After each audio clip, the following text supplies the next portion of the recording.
الشؤون المالية والصرافة الإسلامية. أهلا بك سيدي، مساء الخير. مساء الخير أخي الفاضل، السلام عليكم ولكل المشاهدين. أهلا بك. أسئلة عديدة تطرح دكتور فيما يتعلق حول الأسباب الحقيقية وراء ارتفاع العملات الأجنبية خاصة اليورو منها، ليصل سعر الصرف ل 100 يورو 29,000 دينار جزائري. ففي نظرك ما هي الأسباب؟ الأسباب طيب، الأسباب عديدة، ولكن علينا قبل أن نعرج إلى الأسباب لابد أن نتكلم قليلا على البيئة العامة للمالية بصفة عامة. في هنالك بيئة عامة أو الأطر العامة للبيئة المالية، ومن خلالها نستطيع أن نجيب على السؤال. طيب، الأطر العامة للبيئة المالية بصفة عامة فيه الإطار المؤسساتي، والإطار المؤسساتي هذا يكمن في البنوك، المصارف، وكل المؤسسات المالية، وخاصة البنوك الخاصة. ونعلم بأن الجزائر مثلا في حاجة إلى بنوك خاصة، ما عدا بنك السلام والبركة الذين هما بنكان أجنبيان. الجزائر تفتقر إلى شيء من هذه المؤسسات. فيه الإطار القانوني والتشريعي. الإطار القانوني والتشريعي لابد أن يساير ويكون مرن للتحولات المالية، سواء الوطنية ولا التي لها احتكاك مع البيئة المالية الإقليمية والعالمية. فيه الإطار الشرعي، وهذا للمالية الإسلامية، وهذا مهم جدا. التركيز على الشطر الثاني من المالية الإسلامية في دعم الاقتصاد، فهذا شيء أساسي وليس شيء تكميلي. على سبيل المثال مثلا ماليزيا في الخطة الخماسية الأخيرة التي ستنتهي في سنة 1925 رصدت 100 مليار دولار في الخطة الاقتصادية من المالية الإسلامية. فيها الإطار الأسواق المالية، وهي مهمة جدا مع المؤسسات المالية. فيه صناديق الاستثمار، فيه البورصة وهي مهمة جدا. فيه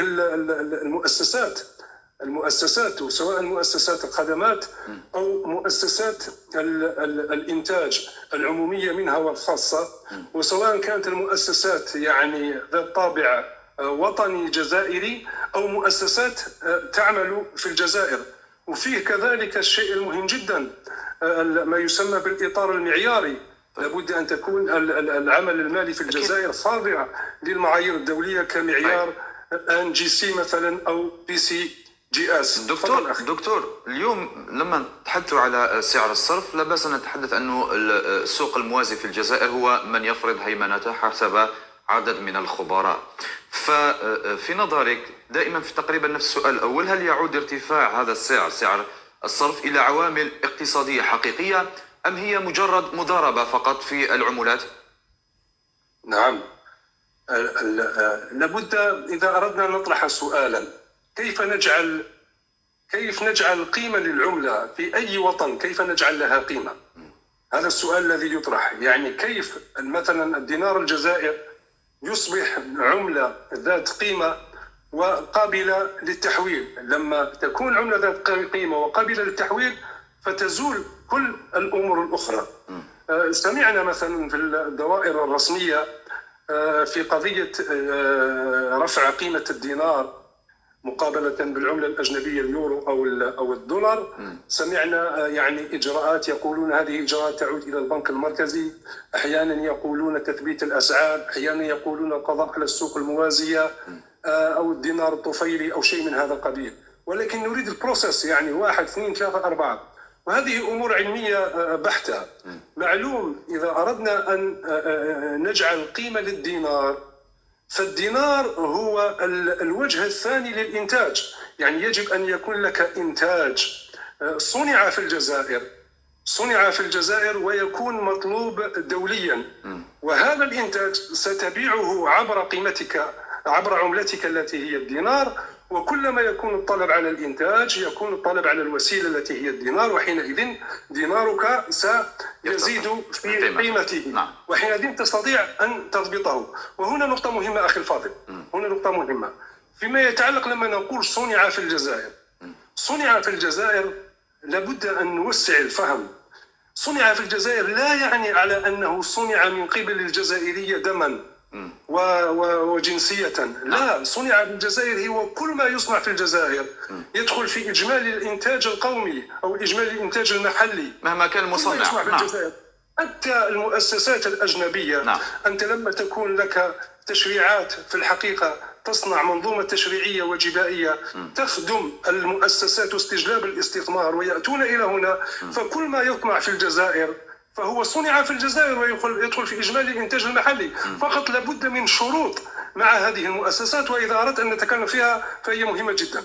طيب، في نظرك وأنت خبير في المالية وأنت أدرى بما يحدث في السوق الموازي هنا في الجزائر، دكتور، أسئلة تطرح من طرف المواطنين، من طرف خبراء، من طرف أساتذة ومحللين أيضا، من يتحكم في سوق السكوار أو السوق الموازي بصفة عامة، أفراد، شبكات، أم الطلب الاقتصادي هو في حد ذاته هو من يتحكم فيه؟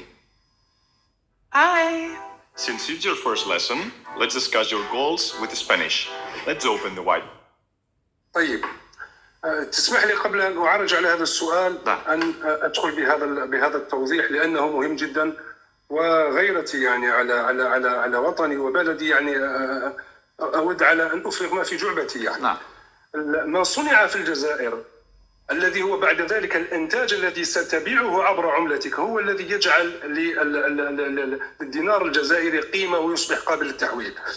الشروط فقط علينا أن، وهذه الشروط في الحقيقة يعمل بها كل الدول التي نهضت، يعني أنا أعطي الزبدة يعني في شروط أربعة يجب أن تكون خاضعة للمستثمر الأجنبي. أولا، علينا أن نفرض عليه أن يجلب عملة المشروع يدخلها في البنوك، في البنك المركزي الجزائري، يعني لا تبقى عملته خارج الوطن.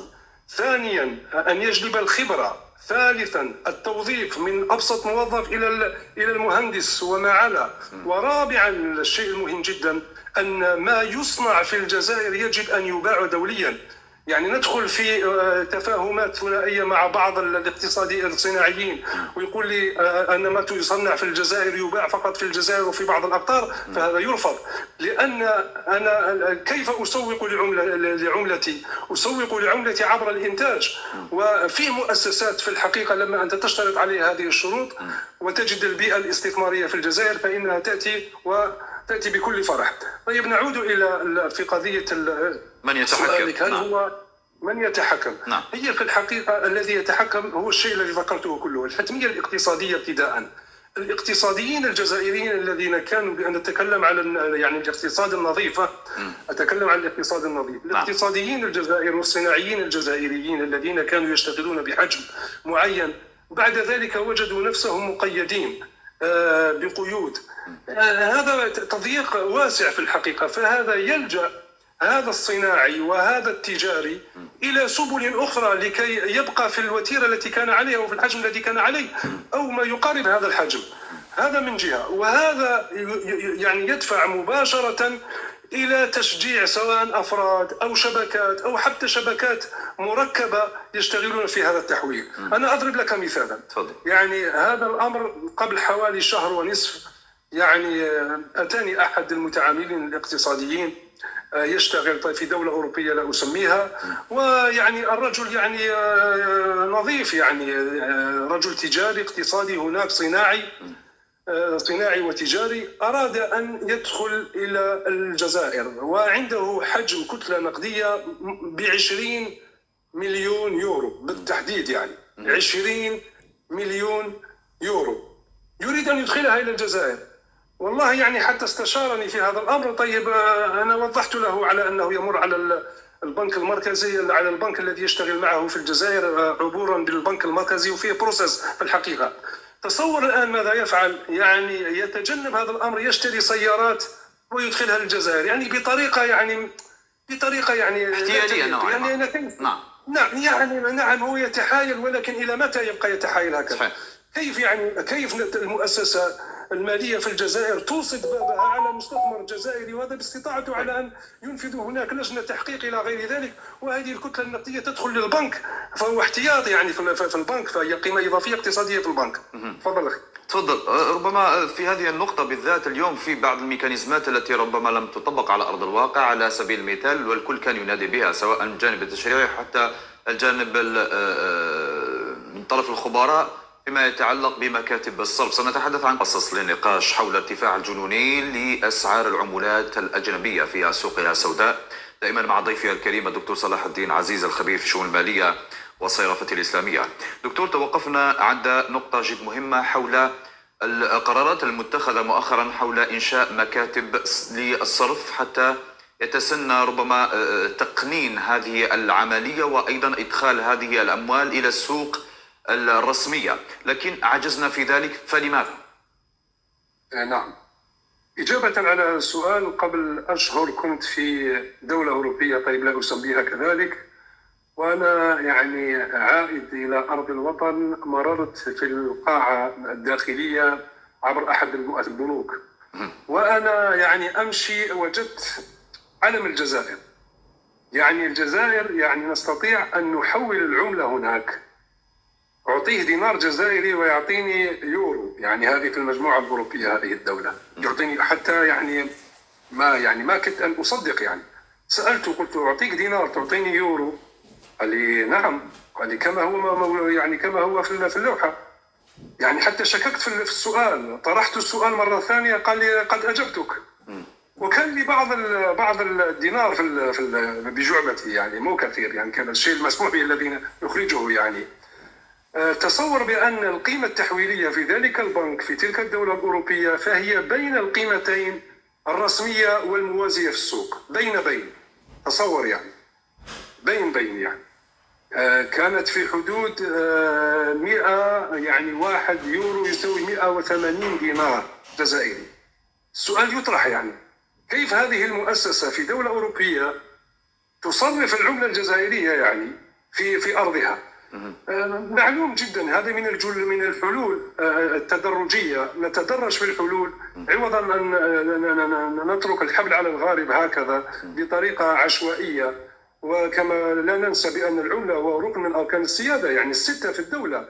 الدولة هي أرض وشعب وعلم وثقافة وعملة يا أخي، يعني هذا ركن من أركان السيادة. يعني لا نسمح على أن تكون أحد عوامل الدولة الجزائرية، أركان الدولة الجزائرية هكذا، يعني في السوق هكذا، في السوق السوداء. يعني الآن يعني كحل تدريجي ممكن جدا على أن ما يأخذه هذا المضارب يعني نقدمه فقط، وليس المطالب على أن يحول بالقيمة التي هي في البنك. حتى القيمة التي هي في البنك هي ليست القيمة الحقيقية للاقتصاد الجزائري، فهذا منوط بالقيمة الاقتصاد المنوط بالمحروقات. طيب، إذا تحدثت على الحل دكتور، نعم، فهناك سؤال ربما اقتصادي محض لكن عنده انعكاسات مباشرة على سوق العملات. ففي نظرك هل الحل يكمن في إصلاحات مالية، أم ضخ عملة صعبة، أم تحرير السوق في حد ذاته؟ الله يفتح عليك، يعني هذا كما يقال مربط الفرس. الدينار إذا أردنا أن يسترجع قيمته الحقيقية، فعلى الجزائر على أن نتجه إلى تحرير العملة بتحرير الاقتصاد وتحرير السوق. يعني الأمر يمشون يعني بطريقة متسلسلة.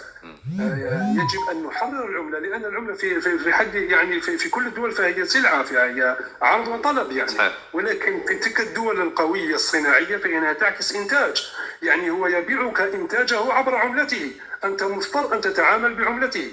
إذا نحرر الاقتصاد، نحرر العملة بتحرير الاقتصاد، بتحرير السوق مع أخلاقته. نحن في المجتمع الجزائري أو المجتمعات الإسلامية بصفة عامة نخلق الاقتصاد، يعني فيه شيء اسمه الوساطة المالية القائمة على القيم، the value based intermediation. فقط علينا أن نخلق هذا الاقتصاد المفتوح. الآن العلاجات ممكنة، بالطبع ممكنة، يعني ممكنة وهي سهلة مما نتصور، فقط لابد لها من يعني نقاط إذا أردتم أن نتكلم عليه. تفضل. نعم، بطبيعة الحال ما نحن نريد هذه النقاط، لأنه كما تحدث قد شرعنا أنه يجب أن يكون هناك مكاتب صرف تحترم ربما نسبة الفائدة بالنسبة لهذا التاجر في العملات، لكن دون تطبيق على أرض الواقع.